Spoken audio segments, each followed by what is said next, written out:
Hi guys, today we're going to be getting into chapter number 7, creating lead lines.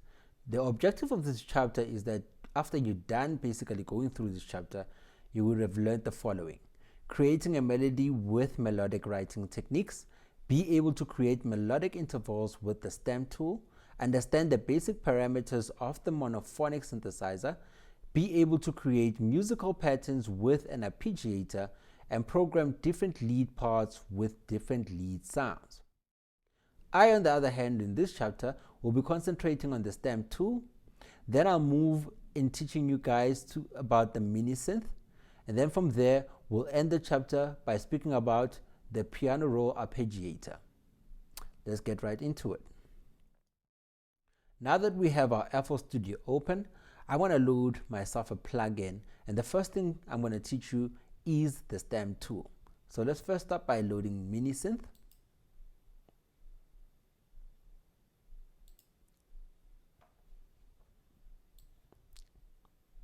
And here's my plugin right here. Then I'm going to open my piano roll. Now, guys, what is important to know about the stem tool, that it allows you to basically create chords with a simple click. So you can go to the stem tool right here, click on a specific type of chord that you want to use. I'm going to choose major chord, and I'm going to use C as my root note. And I'm going to add my notes right here. What's important to remember when it comes to the stem tool is that after you've added the notes, the stem tool basically groups the notes together. So that means then you're going to have to ungroup them. As you can see there, these notes are currently grouped. So to be able to ungroup them, you just need to make sure that they are selected and go to Option G. Now see that each note can move on its own. As you can see right there. Now basically that's the function of the stem tool, the ability to be able to create chords with just a simple click. Cool stuff, isn't it? Then from there, we're going to move to MiniSynth. And I'm going to teach you guys about the different parameters that are contained within MiniSynth. I'm just going to close my browser window. There we go. Just to give myself some space there. And I'm also kind of decrease my piano roll there. The size of my piano, the size of my channel rack. Right, and I'm going to close my mixer because I don't need it. Okay, so now that I've got my chords right here, I'm going to open the MiniSynth, this plugin here, and I'm going to explain each parameter before we start using it. Right, as you can see, MiniSynth is quite a very simple plugin that you can use to create lead sounds, specifically nicely lead sounds, but you can also use it to create pads, bass, or any sounds, for example, even drum sounds in some case. There was a guy if you check on Sims, you'll see there's a video that I posted there of a guy creating a kick sound out of MiniSynth, right? The cool thing about MiniSynth that it does also come with presets. If you click here, as you can see, you've got about 91 presets contained in this plugin. Very nice presets for you to check out. Please do take some time, experiment with MiniSynth when it comes to its presets, and maybe you can start from there and do a bit of tweaking. But in order for you to understand what you're doing and the changes that you're going to be applying on your MiniSynth, I'm going to first talk to you about the parameters. Now, let us start with the different parameters. Obviously, when you're working with an oscillator, when you're working with a synthesizer, you're going to have an oscillator. This oscillator gives you different options of waveforms that you can use. For example, you've got saw, saw plus saw, pulse, saw plus square, square plus square, super saw, bell, def saw, spread oct, and spread fifth, right? Very nice options right there. And then what you have here is also the modifier key. As you can see it here, the modifier parameter, which basically has a different effect for each and every single waveform that you use. So for each and every waveform that you choose here, you can also use the modifier to modify that sound. Now, it applies different effects on each. For example, if we use the super saw, which is the saw waves panned in stereo field, it detunes all the 8 waves. So let's go to the super saw. Let's listen to what it does to our super saw. Okay, I'm going to play it for you, and I'm going to tweak the modifier key, and let's listen to the effect.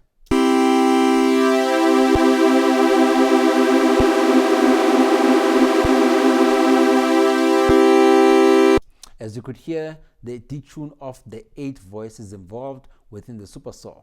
Then I'm going to put the saw, which controls the pitch of the second saw plus minus 24 semitones. Let's listen to what the modifier parameter does.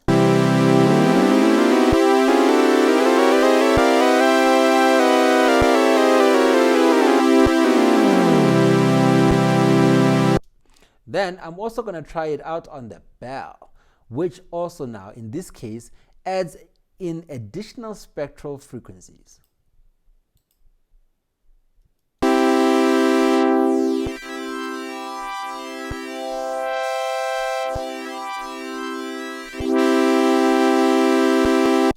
Another cool part that this plugin has is the transport parameter, which allows you to transpose your notes or your chords up and down.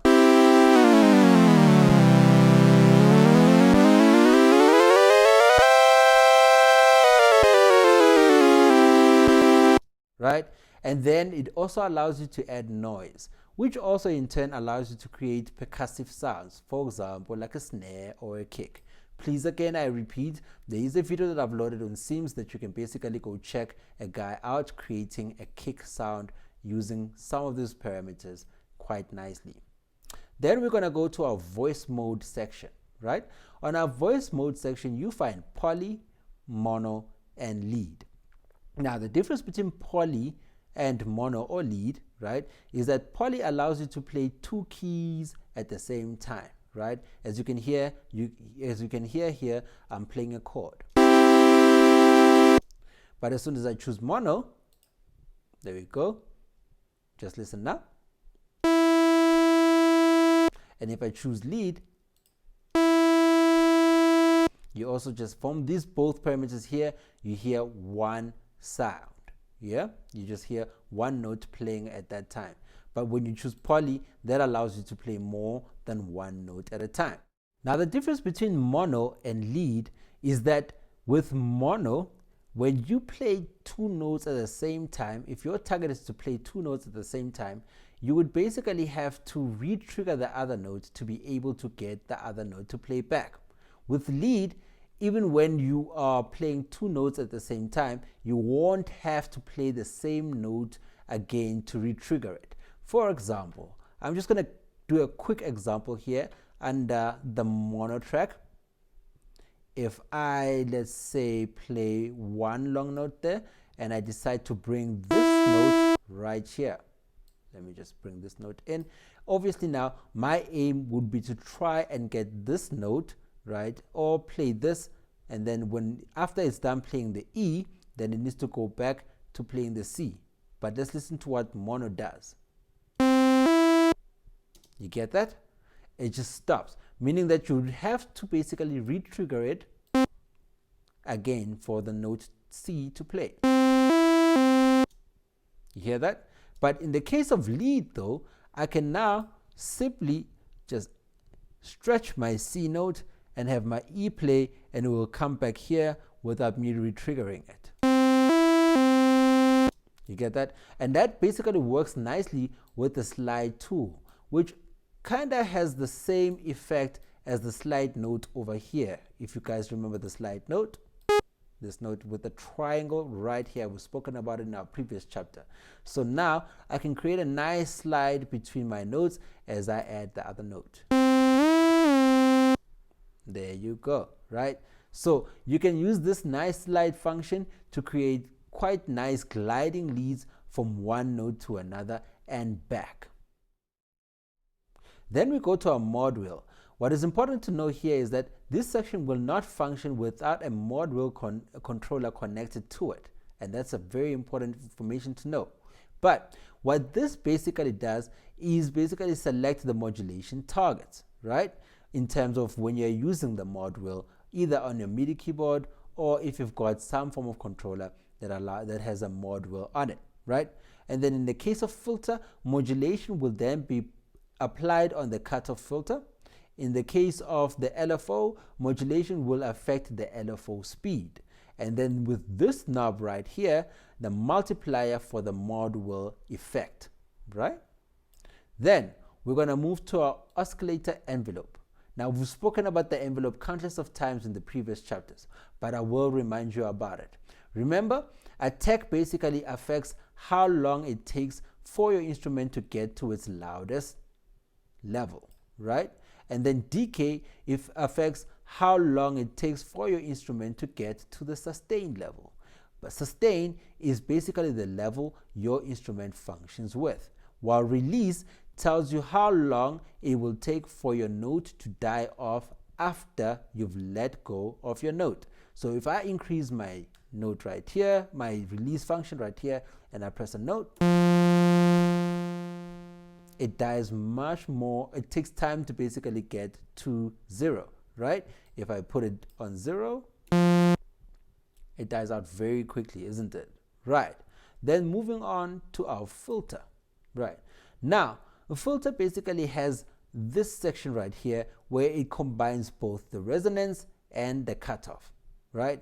Your resonance basically then gets the y-axis while your cutoff gets the x-axis, right? And that's the important thing to understand. So I'm just going to show you an example, and you can basically use this knob right here to alter your filter.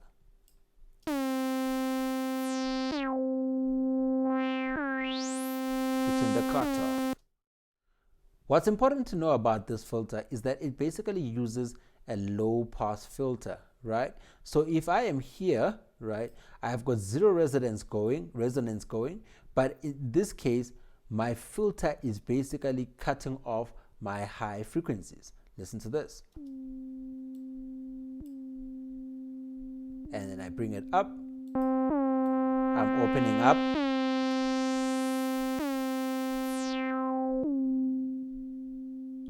Right. So that's the low pass filter. That's a very important thing to remember, right? So I'm going to move it back where you can open right here, and then I'm going to show you the functions of the keyboard and velocity. Basically, the function of keyboard is there for you to open up the filter as you play more up in your keyboard, meaning that the higher the octaves you play, the more your filter opens. I'll show you an example by playing a note and basically tweaking this parameter, my keyboard parameter here.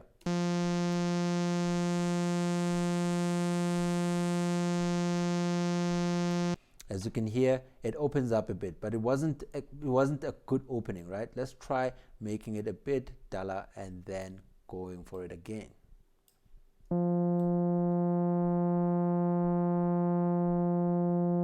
Right? I'm gonna go up more in my keyboard.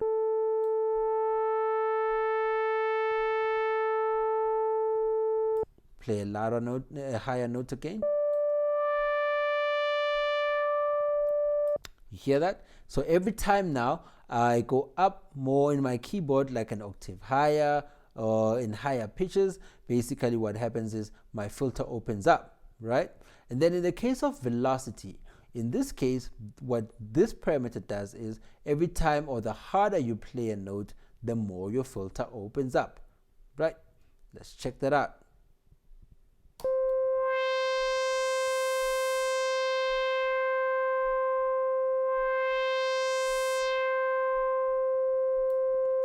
Right, which is quite some nice it's quite some nice parameters that you can basically also try and automate and see what they can do during your production. Then you're followed by the filter envelope, which basically affects how the instrument is affected over time by the filter, or how the filter responds to the instrument over time. Obviously, then you're going to have an amount that informs of how much filtering goes on, right? Kind of like a dry wet knob for the filter. Then we're going to move to LFO, right? In the case of LFO, we've got shape, rate, destination, and amount. Remember, that is low frequency oscillator, right? Which means there is an existence of a low frequency oscillator, meaning that there's a wave that's functioning on low frequencies, which are basically below 20 hertz, meaning that you can't hear them. But that oscillator is then used, or the specific wave, for example, it can be a sine, saw, square, either functioning at frequencies lower than 20 hertz to modulate any of these parameters, which is your filter, frequency, and then your oscillator modifier, which is the parameter right here. Cool. Then you've got your rate, basically, that tells you how much the frequency of modulation that is going on. I'm just going to make that quite a small amount that we can play around with, right? Then obviously I'm just going to keep that there. So I'm just going to play my chord, and then you're going to see me basically tweaking between these options here and applying some LFO.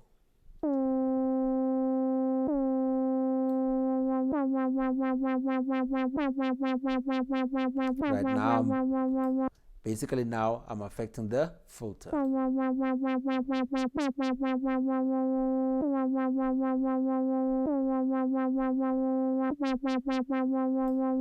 Let's try our frequency. Now in this case, I'm affecting the pitch.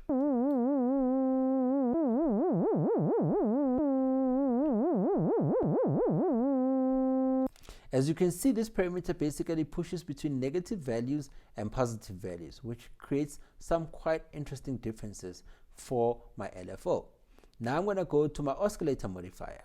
Let's hear what that does. Let's first maybe give our oscillator modifier something to do.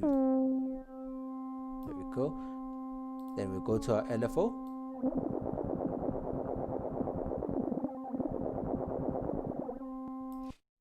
So basically, guys, you can try it with any of these three shapes right here. We can even try it with the saw wave.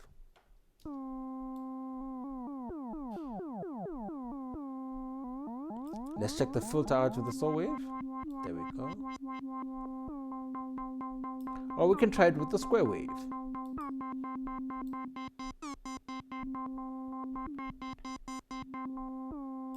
And that creates some interesting effects, different from the sine or different from the saw wave right there.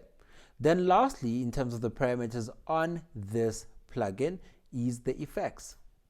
Now here you get different effects: delay, chorus, phaser, and distortion. Now what's important to know about these sections is that the on and off button is right here, and you need to ensure that it's switched on for the effect to take place. Now we can move on to our arpeggiator. Welcome, guys. Now we're going to basically deal with our arpeggiator. Now, in order for me to be able to open our arpeggiator for the piano roll, I'm going to go to Option A. As you can see right there, this is our arpeggiator, about creating arpeggiating notes in a specific chord, right? Now you need to remember the definition of an arpeggiator is basically a melodyne that functions using notes that are within a chord. Our chord has C, E, and G. As you can see, the melody line that's been created by the arpeggiator involves C, E, and G. Right. Now I'm going to play what the arpeggiator initially created.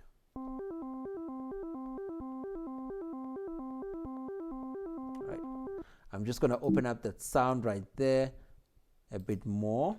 Then we'll go back to our arpeggiator again so that we can,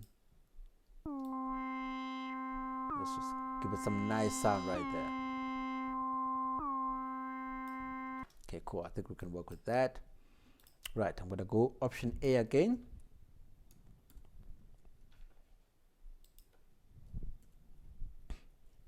Right. Now I'm gonna basically break down the parameters of the arpeggiator. I just want to shift this into a place that's more spacious so we can see each and every single thing that we are doing right here. Okay, cool. Here we go. So here, what we have is quite simple. An arpeggiating tool that allows us to create quick, interesting melody lines that we can play with. Now, I'm gonna give you guys a breakdown of the parameters. First, we start with the pattern. Basically, the pattern controls how our arpeggiator is arranged, or basically sequences our tracks. You understand? You get different options that are right here, and you can also load your own saved pattern presets, or whichever way you want to save your patterns into the section here. But I'm going to go directly here, and I want to choose a pattern that says 1 2 3 3, and I will explain how that works. So 1 2 3 3 represents basically the number of the chord, the number of the note within the chord. For example, 1 will be the first chord, which is the root, will be the first note, which is the root note, right? In this case, it is C. Number 2 will be then the second note within the chord, and number 3 will be the third note within the chord. That's why it goes 1 2 3 3. In this case, 1 2 then 3 3. I hope you understand. So when we put it on 1 1 2 2, we get 1 1. There we go. Right? Sorry. It goes 1 1 3 2. Sorry. It goes 1 1 then 3 2. Let's see what that gives us. And basically that's the pattern option. Now you also get a nice function here where you can basically flip it or alternate it. I'm just going to keep it on normal. The range option that you find here basically opens up now your arpeggiator, giving it access to the other octaves. You've got a maximum of 6 octaves within your range. I'm just going to work with 3, and let's see what it does for us. Interesting sounds, isn't it? I can then take my normal and move it to flip, so that I'm flipping my notes, including taking into consideration the range. So if I reduce that to 2, we basically are working within different octaves, right? I'm going to keep that on 1 just for interest sake, and so that you guys can see what the other parameters are doing, right? Then you've got what we call time mule, right? Time mule basically then changes how how long the notes or the melody from note to note is from one another. For example, if I increase this, you can see that my melody line will be slower. And if I increase it, you can get something that's almost like a game sound.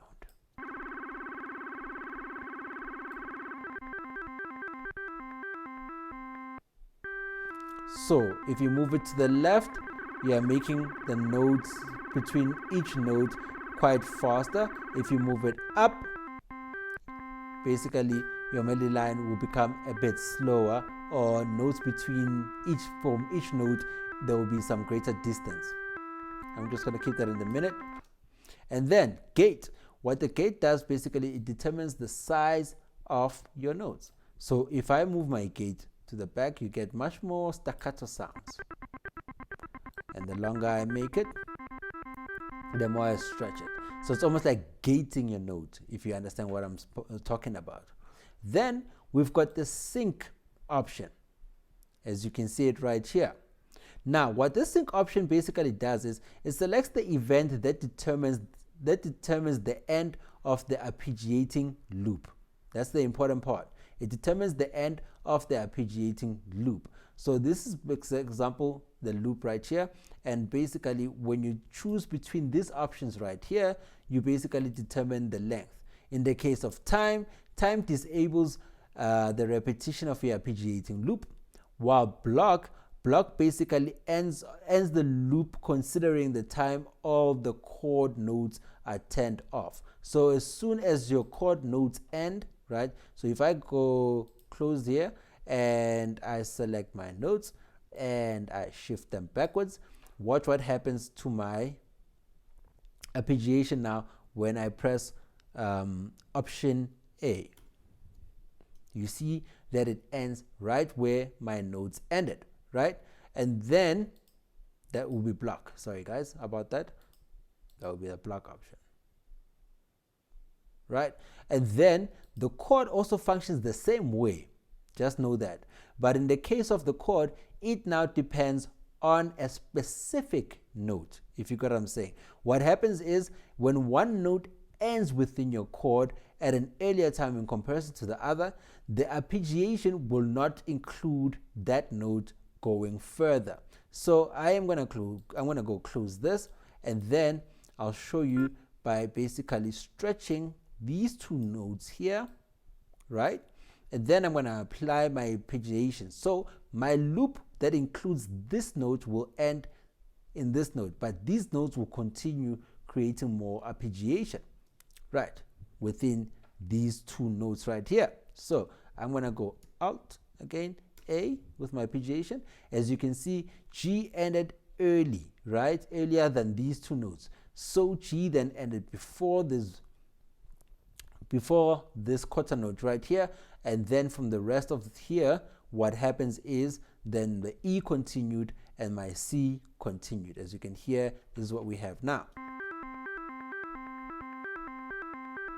Right. Before I talk about these parameters, I want to talk about these group parameters right here, right? This group option button here, right? If I've got this switched on, right, what happens is as soon as I accept, it creates a group for each of these basically notes. So there'll be a group for these notes right here under G, then there'll be a group for these notes under E, and there'll be another group for these notes under C. Watch what happens when I accept. Now I can basically easily sequence or play around and try out different ideas from what the arpeggiator has basically created. Check this out.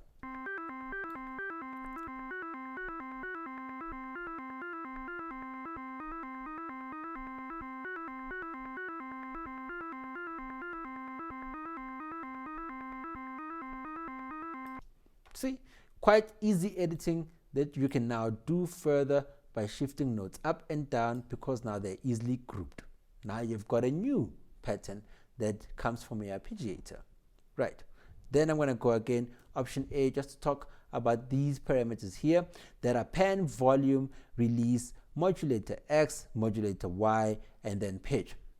Then we'll be closing off the chapter with this following explanation. So now what happens here, pan obviously affects your left and right side, right?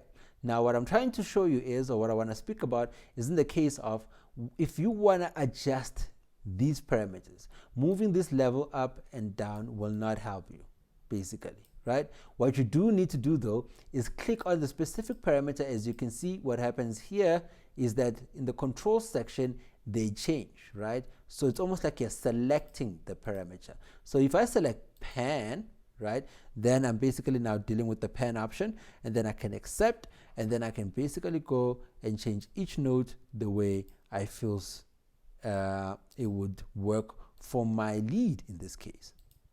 So I'm just going to pan these notes right here. I don't want to pan that one. I want to pan this one, and this one, and then that one I can leave. Now let's hear that. Ooh. Good stuff. Right. Thank you very much, guys, for joining us in this lesson. This is the end of the lesson. I hope you guys enjoy your week number 7. Do please check out the chapters that are the exercises that are contained within the chapter. It will be good for you to practice, and do know that I'm wishing you all the best for next week. Enjoy your weekend and keep safe.